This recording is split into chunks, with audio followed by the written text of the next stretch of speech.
बिस्मिल्लाहिर्रहमानिर्रहीम, अस्सलाम वालेकुम। मेरी कहानी का अगला एपिसोड और मैं हूं बशारत हमीद। पिछले एपिसोड में हमने बात की थी कि मैं मोबिलिंक में जॉब पे था और मैंने अपना MBA मार्केटिंग में म्यूचुअल यूनिवर्सिटी से कर लिया था। तो मेरे अंदर एक ख्वाहिश थी कि मैं अपना ज़ाती कोई बिज़नेस करूं और इस जॉब को, ज़ाहिर है सारी उम्र तो बंदा जॉब नहीं कर सकता और जॉब के जो हालात थे कि महंगाई 100 की स्पीड से बढ़ रही होती है और जो आपकी सैलरी है वो 5-10 की स्पीड से ज़्यादा नहीं बढ़ती। तो ये मामला चल रहा था। तो 2016 में जब वारिद और मोबिलिंक का मर्जर हुआ, उस वक्त मैंने ये फैसला किया कि अब मुझे जॉब छोड़ देनी चाहिए। उन दिनों में कंपनी की तरफ से ले ऑफ पॉलिसी आई और मैंने इसमें अप्लाई कर दिया कि मैं अब जॉब छोड़ना चाह रहा हूँ। ऑलमोस्ट मुझे 11 साल और 3-4 माह हो गए थे जॉब पे।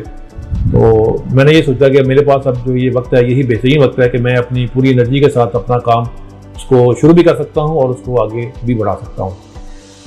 तो मैंने जॉब छोड़ी और जॉब छोड़ने के बाद हमने एक प्रॉपर्टी के लिए, मेरा बड़ा बेटा वो कर रहा था काम उस वक्त, थोड़ा बहुत जितना वो कर सकता था, तो मैं उसके साथ ऑफिस में बैठना शुरू हो गया। चंद माह गुजरे तो मैंने ये महसूस किया कि जिस तरह इस काम में झूठ है या धोखेबाजी का है और जो जिस तरह लोगों को मतलब बेवकूफ़ बनाया जाता है, तो मैं इस शोबे में शायद सर्वाइव नहीं कर पाऊंगा और मैं इसमें नहीं चल सकूंगा। तो मुझे क्या करना चाहिए? तो मेरे दिल में ऑलरेडी एक प्लान था, एक मेरी ख्वाहिश थी कि मैं कंस्ट्रक्शन के काम में आऊँ। जब भी मैं कोई अपना काम करूँ या मैं एक कह लें कि एक अपनी कंपनी बनाने का ख्याल मेरे दिल में था और ये एक अरसे से था। तो मैंने फिर ये सोचा कि चलें इस पे काम करने का आगाज़ करते हैं। उस वक्त मेरे पास कोई सरमाया भी नहीं था, तो एक ही हमारा एसेट था जो हमारा घर था जिसमें हम रहायश पजीर थे। तो मैंने ये सोचा, घर वालों के मशवरा किया कि हम इस घर को सेल आउट करते हैं और एक नया घर बनाते हैं। एक तो मेरा तजर्बा भी ज़रा रिफ्रेश हो जाएगा और दूसरा ये कि कम से कम कुछ 7-8 माह जेब में पैसे होंगे और हमें ये टेंशन नहीं रहेगी कि घर का खर्चा जो है वो कहाँ से चलाएं। तो ये समझ लें कि जी 2017 के आगाज़ में मैंने अपना वो घर सेल पे लगाया। तो ये 1.5-2 माह लगे उसको सेल आउट होने में और एक बंदे के साथ मेरा उसका जो मुआवजा हो गया, तो वो 89 लाख में वो घर सेल हुआ। कुछ पेमेंट उन्होंने दे दी और कुछ का उन्होंने टाइम लिया। तो फिर मैंने भी उनके साथ थोड़ी ये बात की कि मुझे आप एज ए किराएदार इसमें रखें, मैं आपको किराया पे करूँगा और मुझे 3-4 माह चाहिए ताकि मैं अपना अगला घर बनाऊँ और उसमें मैं शिफ्ट हो जाऊँ, तो फिर मैं आपका घर छोड़ दूँगा। बरत उन्होंने इत्तेफाक किया और यूँ मैंने फौरी तौर पर अगला प्लाट लिया और इसमें घर की तमीर शुरू कर दी।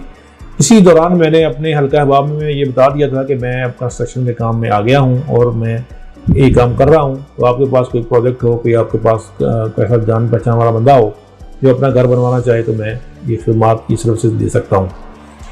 तो हमारा जो जाती नया घर था वो ज़ेरे तमीर था, उसमें फिनिशिंग का काम अभी शुरू हुआ था कि हमारे एक जानने वाले हमारे टाउन में रहने वाले हैं, तो वो एक अपने दोस्त को साथ लेके आए और उन्होंने बात की कि हम इस तरह 10 मरले का एक प्ले स्ट्रक्चर यहाँ पर बनाना चाहते हैं, तो आप अपना रेट दें। सच्ची बात यह है कि शुरू में मुझे बिल्कुल कोई अंदाज़ा नहीं था कि रेट्स क्या होना चाहिए और क्या इस पर एक्चुअल खर्चा कितना आ रहा है। तो मैंने एक अंदाजे से उन्हें एक रेट कोट किया और वो उसके बाद वो चले गए। चंद दिन गुजरे, मैंने फॉलोअप किया, पूछा उनसे कि भाई आपका क्या प्लान है, आपने मुझे दोबारा बताया नहीं। तो उनका मुझे जवाब ये मिला कि आपके साथ हमारा एग्रीमेंट नहीं हो सकता क्योंकि आपका रेट ज़्यादा है और हमें इससे सस्ता काम करने की ऑफ़र मिल रही है। तो मैंने ये सोचा कि चले यार, मुझे प्रॉफिट ना हो, एटलीस्ट एक तो ये होगा कि एक क्लाइंट की नज़र से एक वो काम को किस तरह देखता है और उसकी क्या रिक्वायरमेंट है, तो मुझे एक एक्सपीरियंस हो जाएगा। मैंने उन्हें खैर ये कहा कि आप आ जाएं, जो आप रेट करते हैं मैं उस पर आपका काम कर देता हूँ, जितने भी आप कहेंगे हम कर लेंगे। मैंने कहा आप आ जाएँ। खैर वो 1-2 दिन बाद वो आए और फिर बैठ कर हमने बात की और जो मैंने पहले रेट कोट किया था उससे कम करके उनके साथ मेरा एग्रीमेंट हो गया।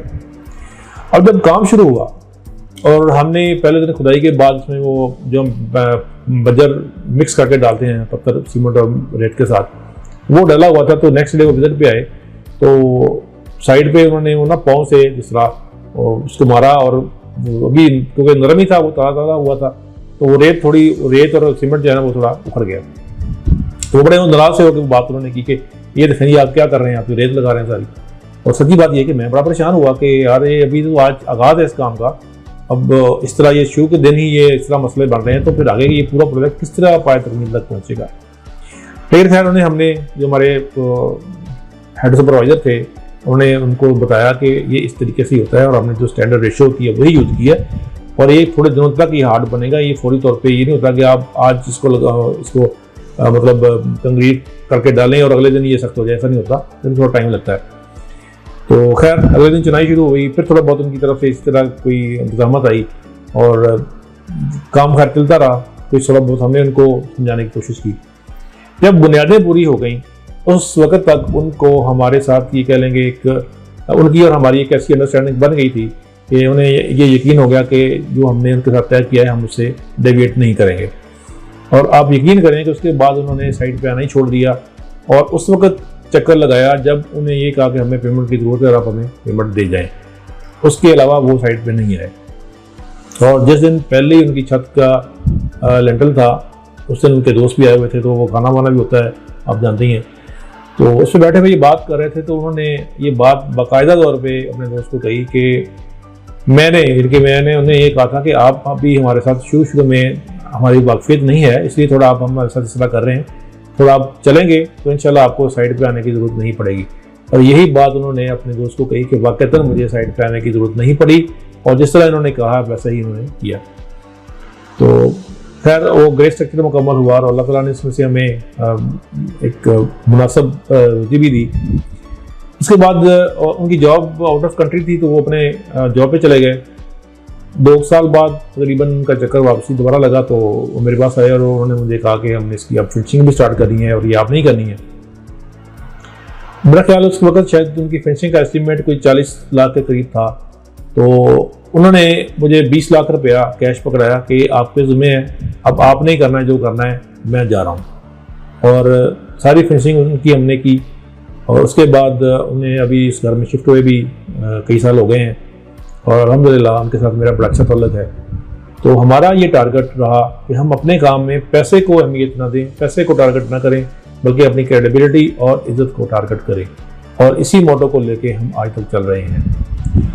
तो आज के एपिसोड में इतना ही। इंशाल्लाह इससे अगले एपिसोड में जो हमें मुश्किलात आई, जो हमें प्रॉब्लम्स आए इस शोबे में, उनका भी जिक्र करेंगे, ताकि जो नए सीखने वाले हैं, जो इस काम में आना चाहते हैं, उनको थोड़ा अंदाज़ा हो कि ये जो आपको चीज़ें नज़र आ रही होती हैं ना, इसके पीछे पूरी एक जद्दोजहद होती है, पूरी एक दास्तान होती है। ऐसा नहीं होता एक बंदा आपके सामने गाड़ी से उतर रहा है तो वो शुरू से ही गाड़ियों में था या उसको ये कह रहे हैं कि सोने के चमचा में लेके पैदा हुआ था।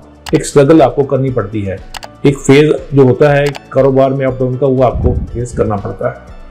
तो इजाज़त दीजिए, इंशाल्लाह नेक्स्ट एपिसोड में दोबारा मुलाकात होगी। अस्सलाम वालेकुम रहमतुल्लाहि व बरकातहू।